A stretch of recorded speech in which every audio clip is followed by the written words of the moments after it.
too much, now I'm swallowed. Now I'm the fool while you're breaking rules.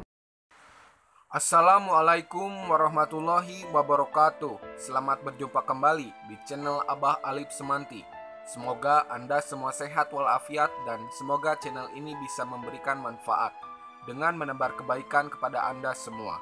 Salah satunya dengan menceritakan kisah orang soleh berjudul Kisah 3 Orang Bersaudara dengan Raja Romawi.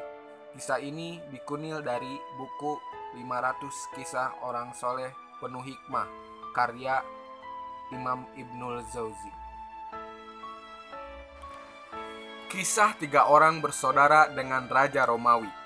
Ali bin Al-Yazidi bercerita kepada kami di Tarsus. Dia berkata, ayahku adalah termasuk orang yang pertama kali tinggal di Tarsus ketika dibangun oleh Abu Muslim. Ayahku termasuk orang yang sudah lanjut usia dari generasi tua. Dia bercerita kepadaku, dulu ada 3 kesatria bersaudara yang gagah berani dari Syam datang kepada kami. Mereka bertiga tidak ikut bersama kelompok pasukan yang lain, tapi mereka berjalan dan beristirahat menyendiri. Ketika melihat musuh, mereka bertiga tidak memeranginya selama musuh tersebut tidak menyerang. Pada suatu ketika, pasukan Romawi yang dipimpin oleh banyak jenderal dan bangsawan melakukan penyerangan terhadap kaum muslimin. Banyak pasukan Islam waktu itu yang terbunuh dan tertawan. Mengetahui hal itu, lantas ketiga kesatria pemberani tersebut saling berkata satu sama lain, kalian telah melihat apa yang telah menimpa kaum muslimin. Tiba saatnya bagi kita untuk turun ke medan perang. Kemudian mereka bertiga maju dan berkata kepada pasukan Islam yang tersisa, wahai kalian semua, mundurlah. Kalian di belakang kami, biarkan kami saja yang berperang melawan mereka. Lalu mereka bertiga pun maju berperang dan menyerang pasukan Romawi hingga berhasil mengalahkan mereka. Raja Romawi berkata kepada para jenderalnya, siapa di antara kalian yang berhasil menangkap salah seorang dari mereka bertiga dan membawanya menghadap kepadaku, maka saya akan menaikkan pangkatnya dan memberinya posisi yang tinggi. Semua pasukan Romawi pun mengerahkan segenap kemampuannya untuk menangkap ketiga kesatria bersaudara tersebut. Akhirnya mereka berhasil menangkap ketiga kesatria tersebut. Raja Romawi berkata, tidak ada ganimah dan kemenangan yang lebih besar dibanding salah seorang dari mereka. Kemudian Raja Romawi membawa mereka bertiga ke Konstantinopel. Raja Romawi membujuk mereka bertiga untuk masuk Kristen dan berkata, saya akan menjadikan kalian para penguasa dan menikahkan kalian dengan putri-putriku. Akan tetapi mereka bertiga dengan tegas menolak semua tawaran itu dan berucap, aduhai Muhammad, apa yang mereka ucapkan itu? Tanya sang raja. Mereka sedang menyeru nabi mereka. Jawab orang-orang kepada sang raja, jika kalian tetap menolak tawaranku, maka saya akan merebus kalian di dalam kuali penuh minyak yang sedang mendidih. Kata sang raja mengancam mereka bertiga.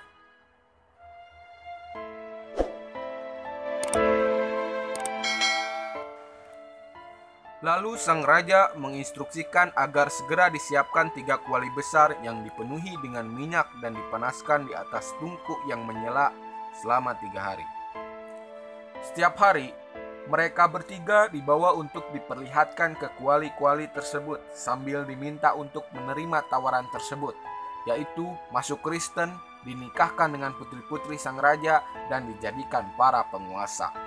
Namun, mereka bertiga tetap menolak dengan tegas semua tawaran tersebut dan tetap teguh pada agama Islam. Kemudian, sang raja memanggil salah satu dari 3 kesatria bersaudara tersebut, yang paling tua, dan mengajaknya untuk masuk Kristen. Namun lagi-lagi dia menolak dengan tegas. Jika engkau tetap menolak, maka saya akan melemparkan dirimu ke dalam kuali itu, kata sang raja kepadanya. Tetapi dia tetap bersikukuh menolak. Akhirnya dia pun dilemparkan ke dalam salah satu kuali tersebut hingga tulang belulangnya terlihat mengambang di atas. Hal yang sama juga dilakukan terhadap kesatria yang kedua. Melihat ketabahan dan ketegaran mereka menghadapi semua itu, serta keteguhan mereka dalam menjaga keimanan dan agama mereka, akhirnya muncul perasaan menyesal pada diri sang raja.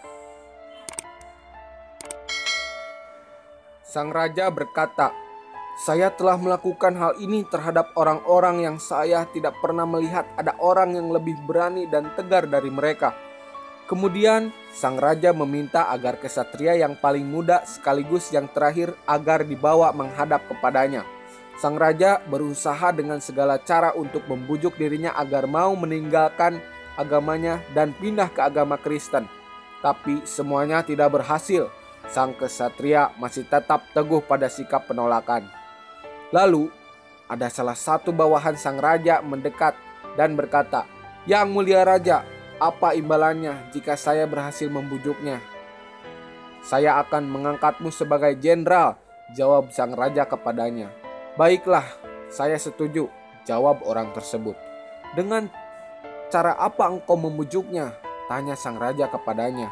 Orang itu menjawab, "Paduka raja sudah tahu sendiri bahwa orang Arab paling tidak tahan dengan perempuan. Semua orang Romawi sudah tahu bahwa tidak ada perempuan yang lebih cantik dari putriku. Untuk itu, serahkan kesatria itu kepada saya. Nanti saya akan membiarkan dirinya tinggal bersama dengan putriku supaya putriku membujuk dan merayunya." Akhirnya, sang raja setuju dan memberinya waktu selama 40 hari. Lalu, sang kesatria diserahkan kepada orang dan membawanya pulang. Lalu, orang itu menemui putrinya, menjelaskan kesepakatan dan rencana yang telah dia buat dengan sang raja serta batas waktu yang diberikan oleh sang raja. "Serahkan dia kepada saya, biar saya akan mengurusnya dan mensukseskannya rencana tersebut," kata sang putri kepada ayahnya. Hari demi hari berlalu, sementara sang kesatria tinggal bersama sang putri dengan berpuasa pada siang hari dan beribadah di malam hari tanpa pernah merasa bosan. Hal itu terus berlangsung hingga batas waktu yang ditetapkan tinggal sebentar. Kemudian, sang raja bertanya kepada orang tersebut, bagaimana perkembangan berita sang kesatria itu. Lalu dia pulang menemui putrinya dan berkata, "Apa yang telah berhasil engkau lakukan kepada sang kesatria itu?" "Saya belum berhasil melakukan apa-apa terhadapnya," jawab sang putri. Sang putri kembali berkata, "Orang ini telah kehilangan 2 saudaranya di kota ini. Saya khawatir keteguhan sikap penolakannya tersebut mungkin dia lakukan demi kedua saudaranya tersebut. Setiap kali dia teringat akan mereka berdua dan melihat jejak-jejak peninggalannya. Untuk itu, tolong minta tambahan waktu kepada sang raja dan pindahkan kami berdua ke daerah lain. Karena jika dia masih tetap di sini, maka dia akan selalu teringat akan kedua saudaranya. Sebab daerah ini menjadi tempat di mana kedua saudaranya itu dibunuh." Akhirnya, orang itu pun meminta tambahan waktu kepada sang raja. Lalu sang raja mengabulkan dengan memberinya tambahan waktu sekian waktu dan mengizinnya untuk membawa pindah mereka berdua. Akhirnya, orang itu memindahkan putrinya dan kesatria ke kota lain. Selama tinggal di sana, sang kesatria tetap seperti semula, yaitu menghabiskan hari-harinya dengan berpuasa di siang hari dan beribadah di malam hari. Hingga ketika batas waktu tambahan yang diberikan tinggal tersisa 3 hari, pada suatu malam, sang putri berkata kepada sang kesatria, "Wahai engkau, saya melihat engkau memuja Tuhan yang agung. Saya ingin mengikuti agamamu dan meninggalkan agama leluhurku." Sang kesatria tidak langsung percaya begitu saja kepada sang putri, hingga sang putri menyampaikan hal tersebut kepadanya berulang-ulang. Kemudian sang kesatria berkata, "Bagaimana caranya kita melarikan diri dan selamat dari situasi yang sedang kita hadapi ini? Saya akan mencari jalan dan itu saya sudah punya rencana," kata sang putri. Kemudian sang putri pergi. Sesaat kemudian dia kembali lagi dengan membawa hewan tunggangan. Sang putri berkata, bahwa kita pergi menuju ke negerimu.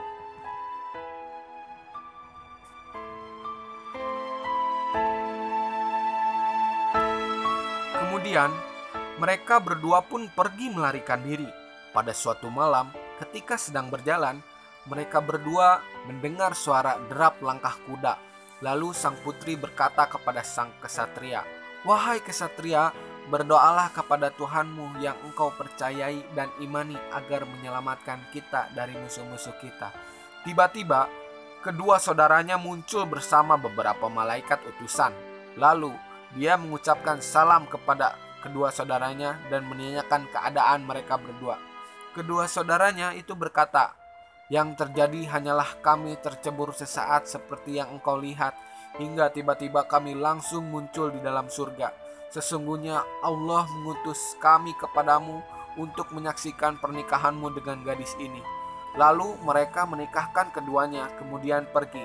Sementara itu, dia pergi ke Syam dan tinggal di sana bersama sang istri. Ali bin Al-Yazidi berkata, "Ayahku melanjutkan ceritanya. Kisah mereka bertiga sangat terkenal dan populer di Syam pada masa-masa awal dulu. Ada syair yang membicarakan tentang mereka berdua, tapi ayah sudah lupa. Hanya satu bait saja yang masih ayah ingat, yaitu, orang-orang yang benar dan tulus akan diberi keselamatan semasa hidup dan setelah mati berkat dari ketulusan."